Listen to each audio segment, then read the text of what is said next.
Le PSG écrase l'Inter 5-0 et devient champion d'Europe, une nuit historique pour le football. Ce samedi soir, à Munich, le Paris Saint-Germain a définitivement marqué l'histoire du football européen.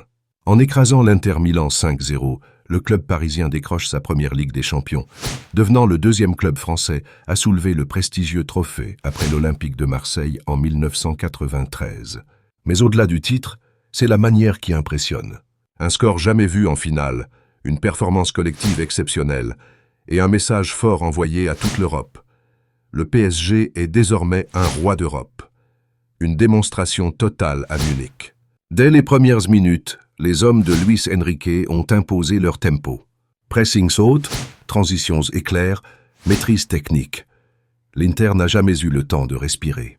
Paris a déroulé un football d'une intensité rare et a rapidement pris l'avantage avant d'enfoncer le clou. 5 buts, 0 encaissés et un record de la plus large victoire en finale de Ligue des Champions.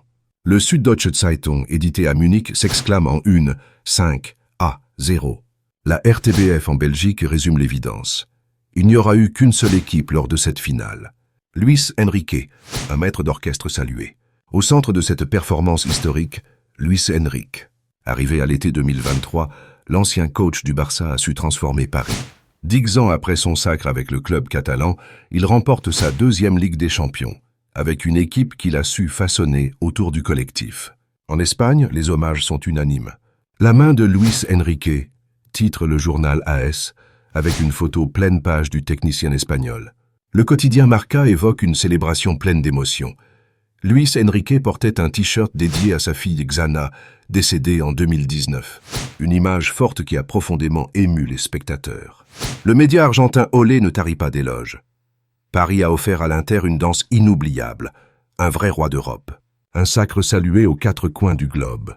Cette victoire a eu un retentissement international. En Équateur, le défenseur William Pacho devient une figure historique. Il est le premier joueur équatorien à remporter la Ligue des Champions.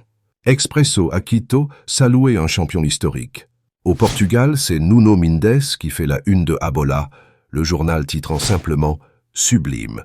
Un moment qui entre dans l'histoire du PSG et du football. Ce sacre parisien est bien plus qu'un simple trophée.